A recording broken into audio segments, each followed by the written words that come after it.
Thanks to all of you who participated in that first excellent panel here at our conference on the culture of encounter and imperative for a divided world. And it's now my great honor to introduce Archbishop Paul Richard Gallagher, who serves as Secretary for Relations with States and is head of the second section of the Holy See's Secretariat of State. Throughout his life of service to the Church, Archbishop Gallagher has held diplomatic positions in Tanzania, Uruguay, the Philippines, Guatemala, and at the Council of Europe in Strasbourg. In 2012, he was named Papal Nuncio to Australia, where he served until Pope Francis appointed him to his current position in 2014. Your Excellency, thank you very much for joining us. We look forward to your reflections. And please join me now in welcoming Archbishop Gallagher to the podium.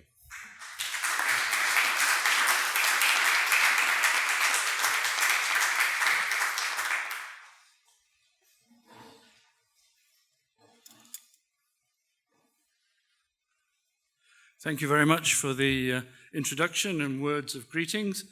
I'm very glad to appear here in front of you as head of for the last time as head of the second section, because not that I'm going to be changed, it's just that from Pentecost Sunday, there will be no second section of the Secretariat of State. There'll be just sections of the Secretariat of State. Ladies and gentlemen, I am very grateful to you for this invitation to reflect together on the relationship between global governance and the culture of encounter, taking as our guide the teaching of Pope Francis. From the beginning of his papacy, the Holy Father has encouraged us to see dialogue as the principal method for bringing the gospel message of peace into our daily lives and into international relationships. The very word encounter points to the interplay of diplomacy, global governments, and the search for peace. In the words of the Pope, there is always a movement in an encounter. If we all stand still, we will never meet.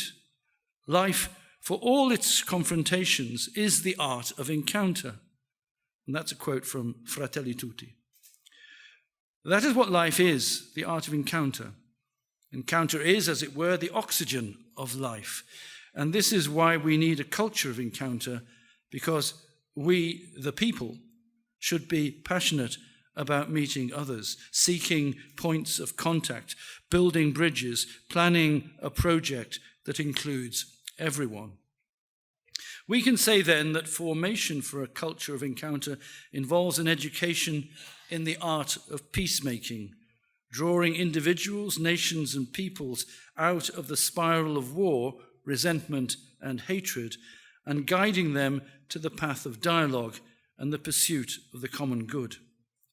In contributing to the culture of encounter, the Church does not simply talk about relationships, but seeks to educate, to help people grow by examining the intellectual and the moral and social dimension of their relationships and daily decisions, directing them towards peace. The conditions for a culture of encounter and the relationship between global governance and justice, viewed as the realization of charity and truth, have always been matters of concern in the life of the international community. They emerge most forcefully at those times when conflicts undermine the foundations of peaceful coexistence at the various levels of human society. And so it must be admitted that our present-day world is less and less governed by the culture of encounter. Today's thinking seems to prefer confrontation and the rule of might makes right to the detriment of charity and justice. As a result, the world is slowly dying of selfishness, greed, injustice, and especially a lack of charity, precisely as self-gift. Realizing this, Pope Francis, in his first message for the World Day of Peace, used the world to abandon the throwaway culture and to develop a culture of encounter, to replace the globalization of indifference with the globalization of fraternity, and to combat the fragmentation of nuclear families with their revitalization as part of the one indissoluble human family. Efforts to build a culture of encounter are grounded in human nature, for we do not live alone and apart from others, but are social beings meant to interact with one another. In societal relationships and in global governance based on relationships between nations, two virtues make those relationships more authentic and more humane: charity and justice. Charity, or friendship, inspires communion, unification, and fraternity. Justice, or law, inspires right relationships with others. Justice, law, is respect for the dignity and rights of others, so that within society, the property of other persons is respected and each is given his or her due, unicuique sum. Social justice respects the essential needs of every person, ensuring that he or she enjoys all the means necessary not only to live, but to live in a way worthy of human beings. Charity, friendship, as a natural virtue, is benevolence, love that sees the other person as an alter ego, for whom we desire all the good that we would want for ourselves. It is naturally directed, insofar as possible, towards the integral good of all the members of the community. Charity inspires individuals to act as brothers and sisters, ensuring respect for each member of the community and helping them to achieve their full human potential. Attempts to see human and international relationships in purely legal categories and to structure the life of communities only in the light of what is due to each person overlook the essential value of charity. In order to bring about a true culture of encounter, the processes of the international community need to be structured along both tracks, those of justice, law, and those of charity, friendship. In this way, positive laws will tend towards justice and foster charity and peace. For peace, as St. Thomas Aquinas taught, is the fruit of justice, opus justitiae pax. A true encounter, an authentic relationship between people and between nations, can only come about at the level of charity and the recognition of the fundamental dignity of each person. Justice, that is, respect for the rights of others, is merely a preparatory stage. As St. Paul VI said, it is the minimum measure of charity, necessary so that each person can be enabled to live and realize himself or herself in encounter with life, encounter with others, and encounter with God. The culture of encounter can be said then to have the following features. It encourages us to regard the world with an attitude of openness. This means making our own the values and virtues of all people, including the traditions and good intentions of our enemies, respecting goodness wherever it may be found. It is constructive. It does not preach conflict, but invites each of us to care for our neighbors, considering them as brothers and sisters. It helps create the future. Encounter is at the heart of all social ethics, the science that regulates and ensures peaceful relationships between individuals and states, since only through encounter are individuals inspired to advance towards progress and perfection. The culture of encounter can thus be considered a stimulus for the creation of a peaceful society, possessed of the conditions needed to envision a better future. It is a guarantee of balance. The interpretation of law requires equity in order to find the point at which different rights and privileges converge and to achieve scenarios where individuals and groups can attain their goals in respect for one another. It is founded on charity. The culture of encounter must necessarily be grounded in an interior unity capable of reconciling differences in charity and building relationships in the light of mutual understanding and support. Man is naturalitas socialis. After this brief look at Pope Francis' understanding of the culture of encounter and its relevance for diplomacy and for world governments, I will now turn to the Holy See's presence and activity in the international community. These aim at improving the quality of life in our world and offering, as Pope Francis stated in his encyclical Fratelli Tutti, a solid basis for initiating processes of healing. Encounter cannot be built on empty diplomatic gestures, doublespeak, hidden agendas, or mere politeness, but only on truth and sincere efforts to understand one another and to work for a new synthesis for the benefit of all. The heart of the culture of encounter is the human person, considered as being directed towards communion and openness to others. It follows that any relationship that excludes even one other person proves inauthentic.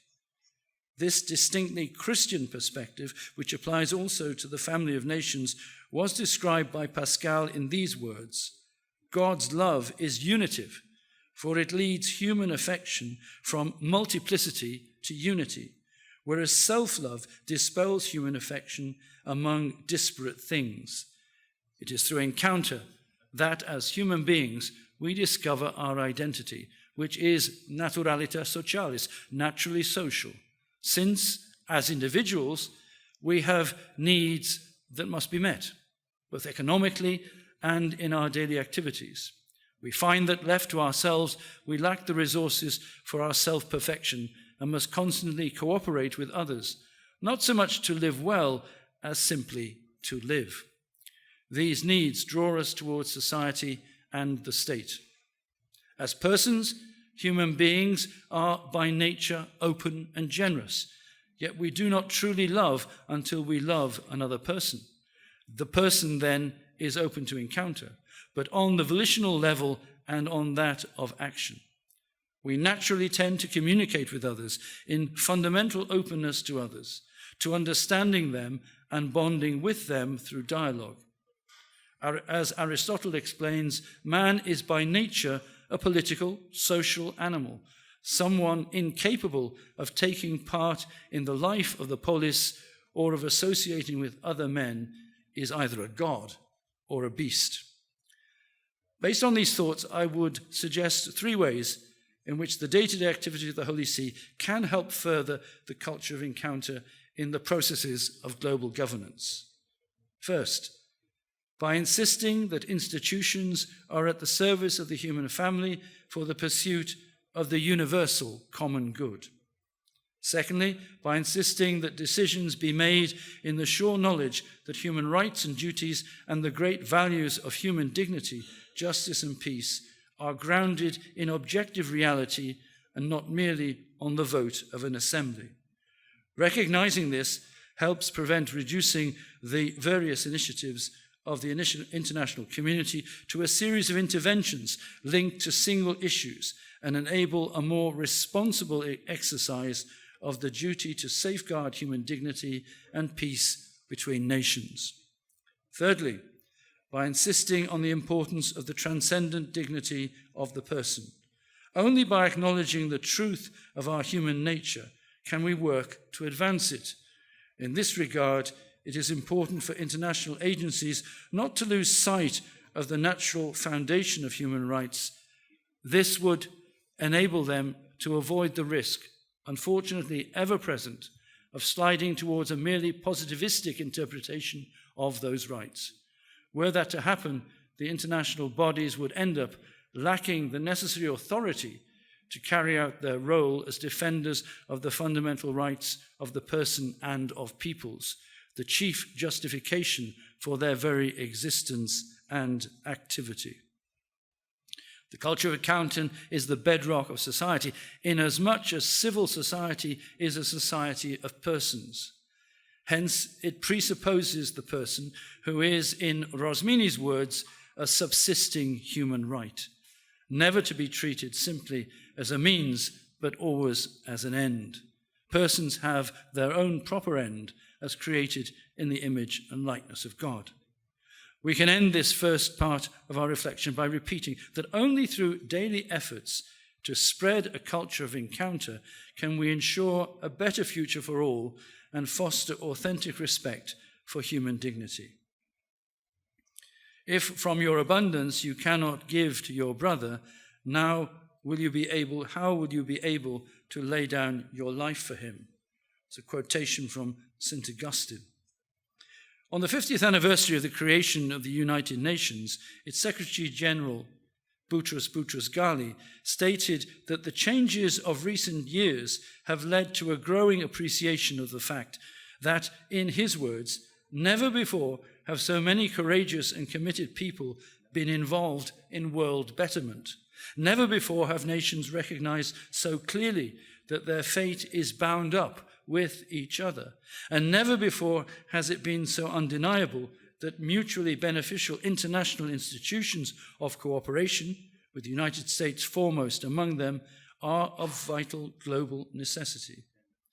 Within this context, the Holy See, through its diplomatic activity, even today continues to belong to international organizations, to participate in international conferences, to cooperate in international codification, and to promote the recognition of the human dignity, peace, and concord between nations.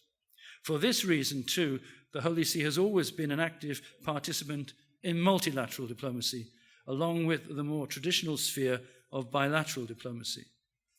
Pope Francis reaffirmed this commitment in his address to the members of the United Nations General Assembly. The Pope noted that integral human development and the full exercise of human dignity cannot be imposed. They must be built up and allowed to unfold for each individual, for each family, in communion with others, and in a right relationship with all those areas in which human social life develops. He added, without the recognition of certain incontestable natural ethical limits and without the immediate implementation of those pillars of integral human development, the ideal of saving succeeding generations from the scourge of war and promoting social progress and better standards of life in larger freedom risks becoming an unattainable illusion, or even worse, idle chatter, which serves as a cover for all kinds of abuse and corruption, or for carrying out an ideological colonialization by the imposition of anomalous models and lifestyles which are alien to people's identity and, in the end, irresponsible. End of quotation. If education is the path to peace, human dignity and the culture of encounter are the driving force behind diplomacy's effort to promote peace. We need, of course, to keep in mind that human dignity, grasped in all its varied aspects, has long been the subject of heated debate. Hundreds of monographs and essays have been written by scholars from all social disciplines, from anthropology to bioethics, from philosophy to the general theory of law, constitutional law and international law. Even so, in the minor literature, in the media and on websites, the term is being used more and more frequently, above all, in its social and ethical connotations. By now, no one doubts that dignity is a value, with all the weight that the word value bears, even though its meaning is necessarily relative and mutable in time, space, memory, and the way people choose to present it. That is why Pope Francis has stated that the principle that every human being possesses an inalienable dignity is a truth that corresponds to human nature apart from all cultural change. This straightforward reading of reality shows the objective need to reiterate that dialogue is the best way to realize what ought always to be affirmed and respected apart from any ephemeral consensus. It follows that the culture of encounter should not be restricted to philanthropy. Encounter is more than a simple gesture of friendship. Its content is much richer. It is closeness to God, witnessed by love for our neighbor, and the spiritual basis of just relationships. If the modern world, dominated by globalization, has often betrayed justice, one reason may be the fact that it has attempted to replace the culture of encounter with a philanthropy that, as Chateaubriand observed, is an odd form of fraternity that would disregard paternity. Philanthropy, as the very etymology of the word expresses, is moved by love of humanity, impelled by human compassion, and desirous of curing material ills by eliminating economic disparities. This idea of a humanistic solidarity and a vision of human relationships leads to a welfare state in which socialization can make great progress, but communion increasingly recedes, friendship becomes more and more difficult, and practical solidarity struggles to find its place, except sporadically, or as a result of emotional impulses. Certainly, social solidarity presupposes justice. The culture of encounter proposed by Pope Francis, however, is not based only on social demands that are often confused with private interests. Its roots are in Christian charity and in the vital sense of solidarity that gospel sums up in the Golden Rule, doing to others what you would have them do to you. Without this balance of charity, all social, economic, and political struggles, even if directed to a just end, will poison human relationships. The culture of encounter seeks to transform the disagreements and conflicts of present-day society, and thus replaces hatred with fraternity and charity. Without entering into specific studies, it is clear that modern psychology has discovered the need to establish or re-establish human relationships inspired by respect for the dignity of the human person in every sector of social life. Human beings need respect as much as they need food, and mutual respect is the first form of love because it recognizes the intrinsic value of the other as a person created in the image of God. In the words of the 4th century author Lactantius, the basis of society is fellowship, the principle of giving so that we may in turn receive. It is only when men and women are bound by a common intent that they constitute a true human community. Human society does not take root, prosper, or flourish in the shadow of fear, but in the light of love. Ultimately, every law or juridical political system is based on moral relationships between individuals. The most elementary of contracts between human beings presupposes the willingness, inspired by charity, for our neighbor to be faithful to our duties. For charity, as St. Augustine says, gives rise to the obligations of human society. To sum up, we can say that encounter, as a certain form of friendship and charity, is prior to law, inasmuch as friendship precedes, accompanies, and follows law, and what might first appear as an opposition between encounter, friendship, and law is resolved in the harmonious union of these two demands. Positive law thus arises only when minimal social conditions exist: a communal life based on respect for life and the property of others, fidelity to obligations undertaken, and other fundamental elements of social life. It is not sufficient, then, to desire justice. What is also necessary is a culture of encounter, since without relationship, men and women will never manage to overcome that degree of uncertainty inevitably present in every exchange. If we want peace, we need to recognize that it must be based on more solid foundations than non-relationships or merely cultural or economic relationships. True peace must be based on justice, on the human dignity of each individual, on the recognition of the equality of persons, respecting the charity due to every person. The emphasis placed by Pope Francis on the need for a growing culture of peace is not unconnected to the fact that one of the deepest causes of the grave crisis now shaking our world and jeopardizing its future is that the project of building the future together is often accepted in words, but very imperfectly followed and applied. The ultimate basis of peace is the ability to see other people as our equals, our brothers and sisters, sons and daughters of the same Father, whom I need for the development of my personality, even as they need me. When the community of nations lacks a culture of encounter, only the strongest individuals and groups occupy space in the world, marginalizing those who are weaker and increasing the tensions that give rise to resentment and war. As a result, society lacks peace because it lacks charity. In its self-centeredness and self-absorption, it is not open to the problems of others. Without love, Garaudi has written, an individual or a society can function, but it cannot exist. At the beginning of this address, I sketched some of the features that paint the portrait of a culture of encounter. I would now like to list a few essential principles that guide and support the building of that culture. First, the culture of encounter is a requirement of justice. Creating a relationship means, before all else, rendering full justice to our neighbor. Those who wish to be charitable must first be just. The culture of encounter is a summons to effective action. It is not enough to have good feelings towards our neighbors. We need to do something for them. In other words, building a culture of encounter cannot stop at the effective level, but pass to the level of effective action.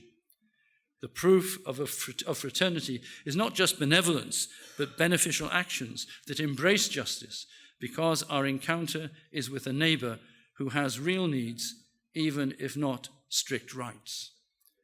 Thirdly, the culture of encounter is a summons to responsibility in an age of entitlement. Individuals and societies have to choose ways of cultivating authentic and sincere relationships while taking account of concrete historical situations. Fourthly, the culture of encounter fosters creativity. By encountering others, we come to discover new needs that call for new solutions and new ways of seeing things. And fifthly, the culture of encounter is a powerful source of forgiveness.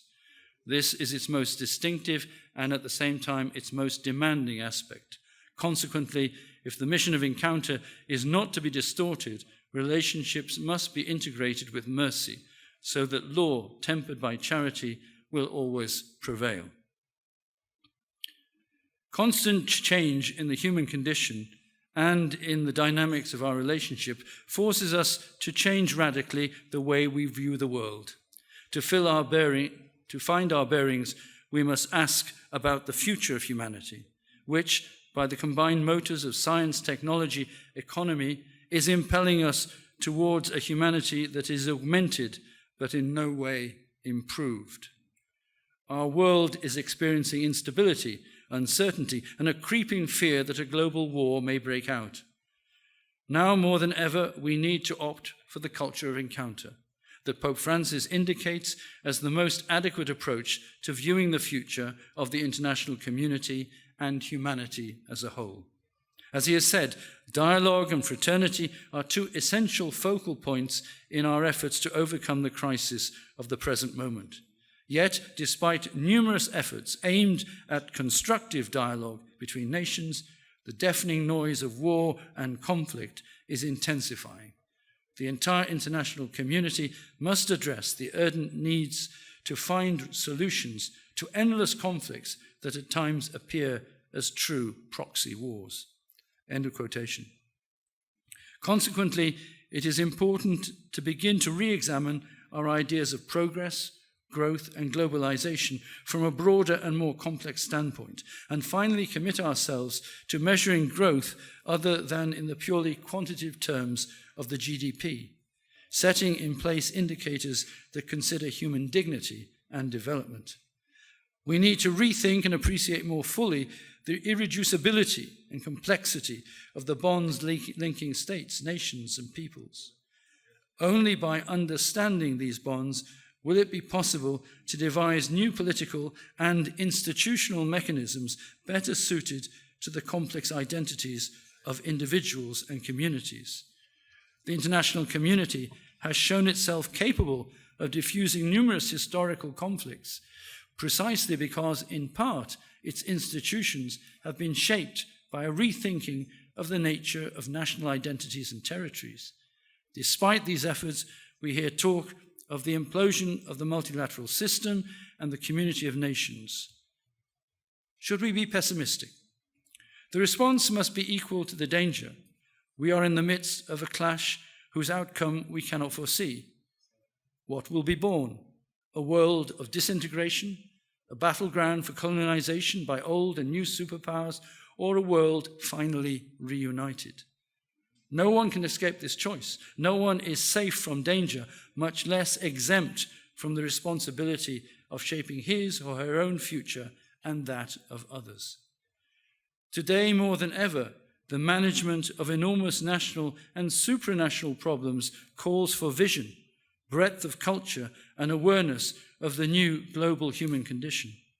At the same time, today more than ever, politics seems to prefer a ruling class with scant vision, bound to short-sighted tactics of self-preservation, in a state of moral and material decay. Without addressing this dramatic crisis of culture, it will be impossible to regenerate democracy and restore substance and credibility to politics. That is why Pope Francis insists on the importance of the culture of encounter. For a brighter future will only be possible if it is born of an awareness of the common destiny that now links all individuals and peoples of the earth, the whole of humanity. That acknowledgement requires a profound change of outlook, in which the opposition between diversity and identity, unity and multiplicity is rejected, and all of us feel called to a greater degree of responsibility. We have no other choice. We need to make the fact of our interdependence the springboard for new efforts to create a civilization based on coexistence and peace. This task before us is necessary and indeed ineluctable. It calls for creativity in meeting the challenges that in this time of war lie before us, to help humanity to rediscover the path of understanding and communion. I would like to conclude this intervention by quoting from the message of Pope Francis for the 75th anniversary of United Nations. His are words of hope, but at the same time, an appeal to build a better future for our world. We are faced with a choice between two possible paths. One path leads to the consolidation of multilateralism as the expression of a renewed sense of global co-responsibility, a solidarity grounded in justice and the attainment of peace and unity within the human family, which is God's plan for our world. The other path emphasizes self-sufficiency, nationalism, protectionism, individualism, and isolation. It excludes the poor, the vulnerable, and those dwelling on the peripheries of life. That path would certainly be detrimental to the whole community, causing self-inflicted wounds on everyone. It must not prevail. We never emerge from a crisis just as we were. We come out either better or worse. This is why, at this critical juncture, it is our duty to rethink the future of our common home and our common project. A complex task lies before us, one that requires a frank and coherent dialogue aimed at strengthening multilateralism and cooperation between states. The present crisis has further demonstrated the limits of our self-sufficiency, as well as our common vulnerability. It has forced us to think clearly about how we want to emerge from this, either better or worse. Thank you for your patience, for listening to me, and also because by listening to one another, we have taken a significant step towards a culture of encounter. Thank you very much.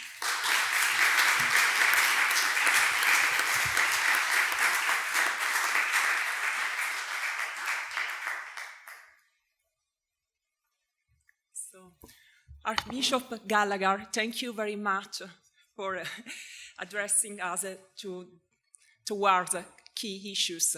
So I'd like to open the floor to put questions to our special keynote speaker.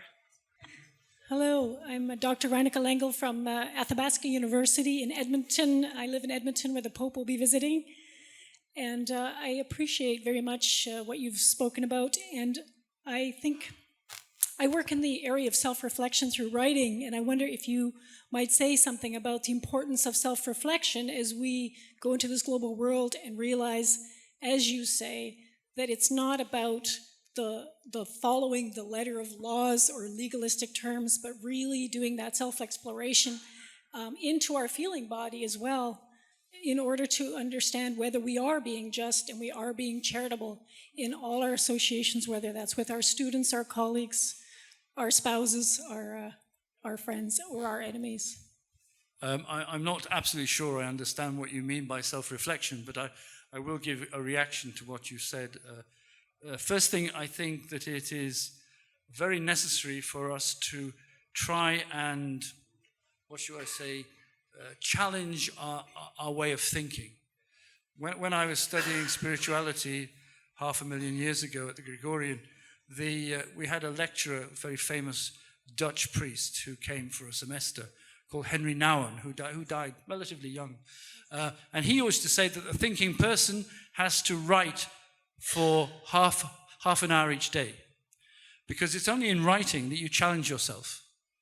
And I think that is profoundly right, because you can talk off the top of your head, but when you say things, or when you even debate, you can't really go back. Where when you write, you reflect. So I think that sort of self-reflection, I think, is essential. In fact, we probably are this afternoon in some ways airing that there's far too many words. There's not enough thinking these days, and generally speaking, thinking persons, often in academic institutions, are not really valued by society in general. They're not the people who appear immediately on our media to discuss major problems. The other thing I think in sort of the spiritual life is undoubtedly that the best principle, the indispensable principle, is a degree of self-knowledge, which normally comes through, unfortunately, through a degree of spiritual failure, that you realize that things aren't going well and you get things right. So that's self-knowledge of it. So I think, yes, self-reflection, if we put it in those terms, is very essential for what we're trying to do. Also because we have to challenge our ways. If you're going to be really engaged in a spirit or a culture of encounter, then you have to really sort of like overcome much of what you are. I'm not a particularly, shall we say, outgoing person by nature. If I'm going to encounter people, I've got to believe that it's a good idea as well. Thank you for your question. Thank you. Okay, thank you. There is another question, Mary. Thank you very much for your very eloquent and enlightening keynote. As I could sum up from your very distinguished lecture, I could see that the role of culture of encounter, both in preventive diplomacy and peace building, it does play a very important role in both accounts, preventive diplomacy as well as peace building. So my question would be that how can one use that skillfully to reach a win-win situation, solution? Because I have used it before, but I want to emphasize that it is important when there are disagreements, when there are divisions, both between and among, particularly at international level, how does one reach a win-win situation and not a zero-sum game, to talk mathematically? Because both sides need to be seen as kind of a winner coming in out of that conflict or disagreement. So it is very complex, but it needs skillful training and courage, as you also mentioned about the respecting the views of the others and not to be saying us versus you, because that in itself divides, if I may use the word, your opponent. You have to get your opponent to your side So the use of culture of encounter, although it's very important, is a complex art, if I may say. So if you could kindly illuminate a little more. Well, on you know, that. diplomacy Thank you. doesn't have a very good name. We have to be honest about this. Most of us are considered to be people who spend a lot of time drinking and other distractions.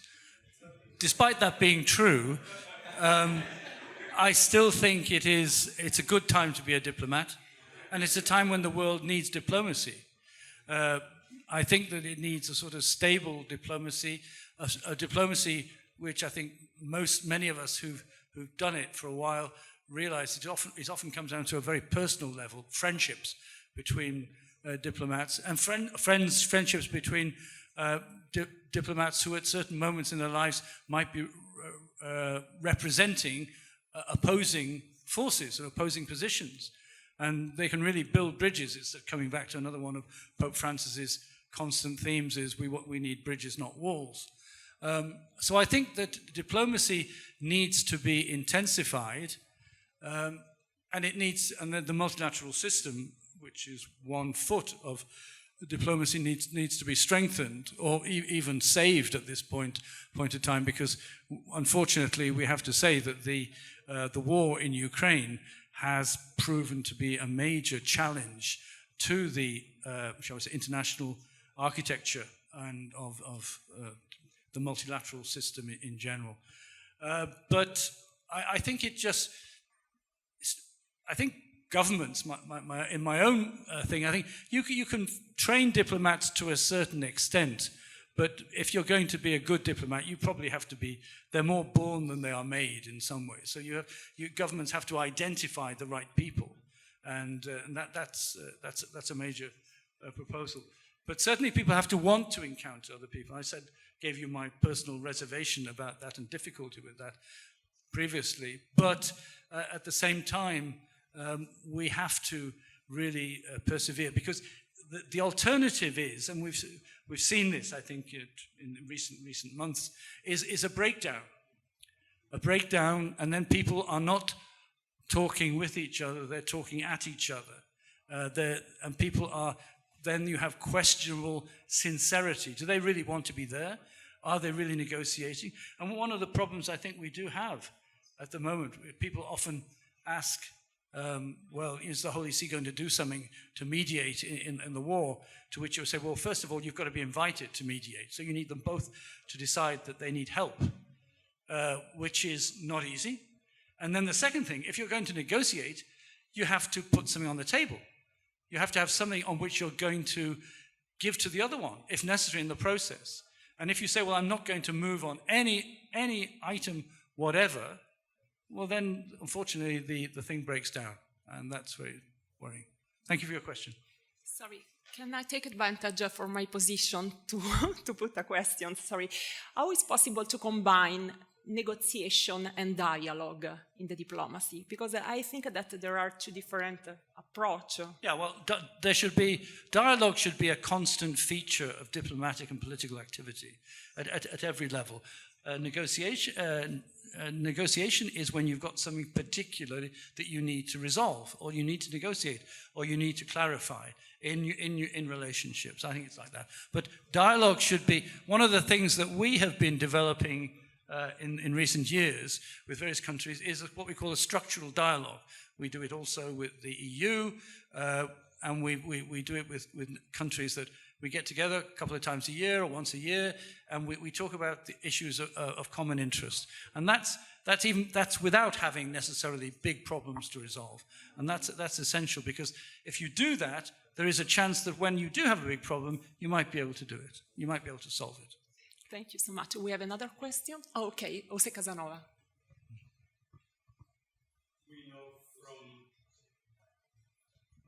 We know from the terrible experience of all forms of interpersonal violence, domestic violence, sexual violence, that very frequently it is the perpetrators of violence that blame the victims for provoking the violence, and that there is a pathology there.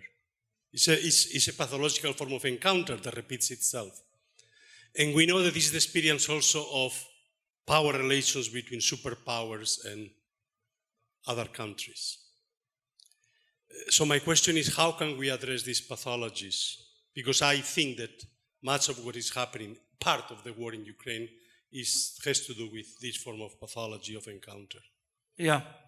Well, certainly in the context of Ukraine and the war in Ukraine, one of the big questions is that it is, on the Russian side, it's the special military operation was justified by the leaders of Russia saying that somehow NATO, the Ukraine, were compromising their security. But it's very difficult to find out how was this security being challenged. There's no answer to that. So in the end, you think, well, maybe it's obviously just not true. It's a justification of something they wanted to do for different reasons. But those reasons are not acceptable in any way. The other reason is not credible, but the other one, these other ones are not acceptable.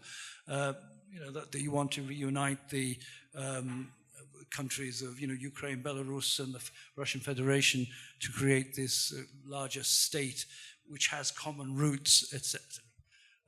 So I think you have to try and just get to the bottom of what is the truth. Of course, we all know that the first victim of war is the truth, and therefore it becomes extremely difficult.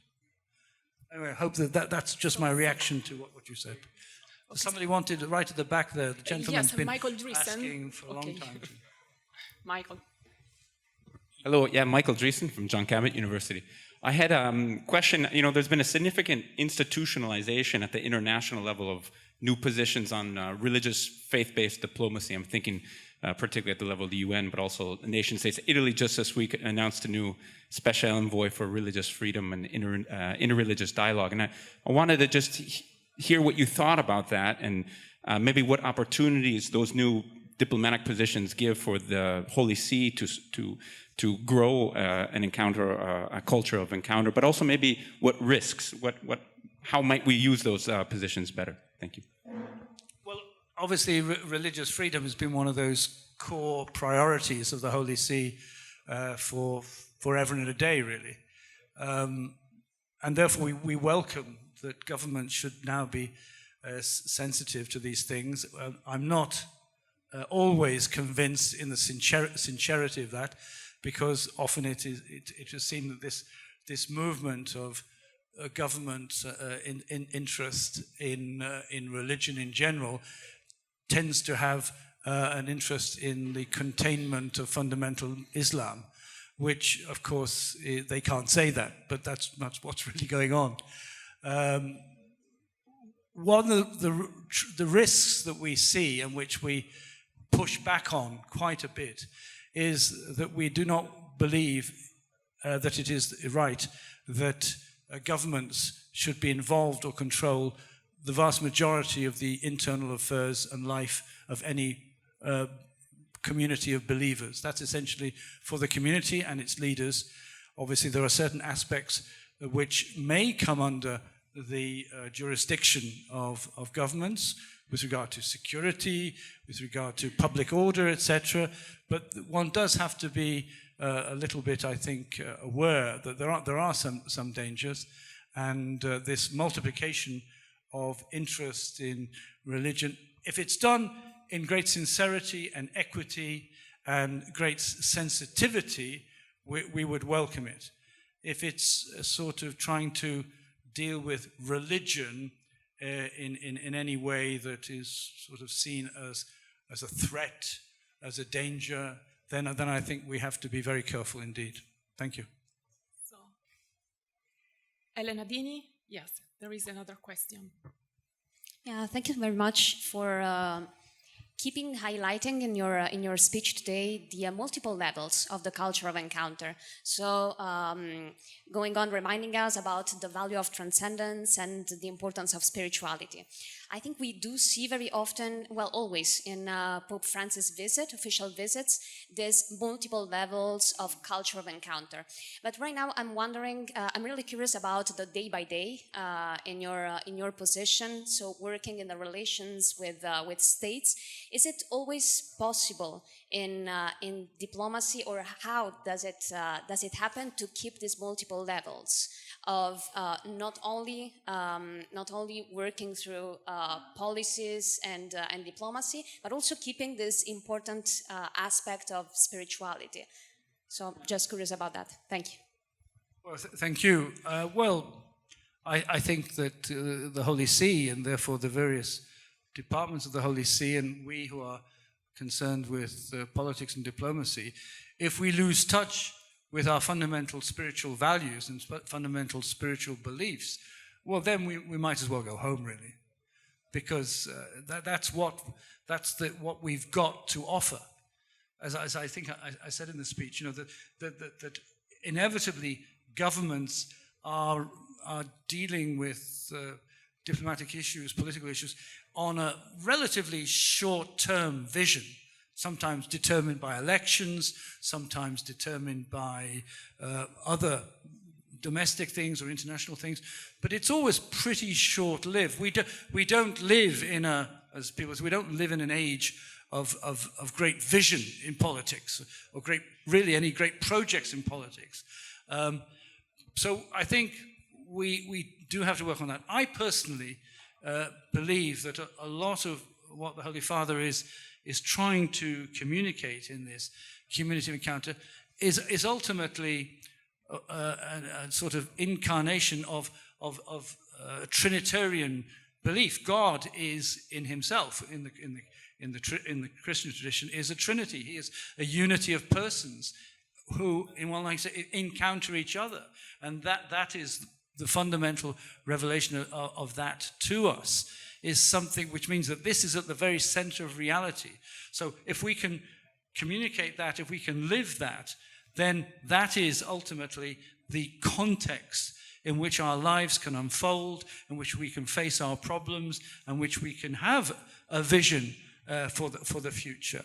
If we lose sight of that, if people tell me that they're working so hard in the former second section of the Secretariat of State that they don't find any time to pray or to do a little bit of meditation and think things through, or if they're priests, to celebrate Mass, then I'd be very worried about what we're doing. I really would, because, and I think even in the most secular sort of encounters that we have, people do recognize that dimension, the spiritual dimension of what we're doing, what we're trying to do, and the underpinning of that, which is I believe, to the very deepest truths of the Christian faith. Thank you. Thank you. We have another question, please. Many thanks, Your Excellency. I have a question concerning the important initiative of Pope Francis banning nuclear weapons. He addressed it in Hiroshima, but also before. What do you think are the consequences of this current war towards this important initiative? Because the Ukraine was ready to give up the nuclear weapons in the early 19th as a price to get independent and autonomous. And I think the incentives for bringing this initiative forward is not the best coming out of these situations. What do you think? How could we bring forward this important initiative? Well, the Church's position on nuclear arms really goes back quite a long way, right back to the Cuban Missile Crisis. I think, actually, I tend to disagree with you in that basically this war is more horrible and atrocious and dangerous because of the existence of nuclear weapons. That is ultimately the greatest fear. I'm not, pushing away the fact that, hundreds, thousands of people are dying on both sides. But ultimately, I think what people are fearing. So this has become a more dangerous war because of nuclear weapons. Therefore, I think we are praying that there will be a growing awareness in the world society that really this is something we've got to act upon. And therefore, there is an opportunity. There's an opportunity maybe to renew some of these treaties, to help people to come back to that have abandoned it. But that's our point of view anyway. I know it's not, the nuclear powers don't accept that. The nuclear powers think that the treaty on the prohibition of nuclear weapons is not helpful, but then they don't really want to discuss it either with anybody. Thank you. No other questions. So thank you very much, Excellency. I thank you all, and we can close this session. Thank you.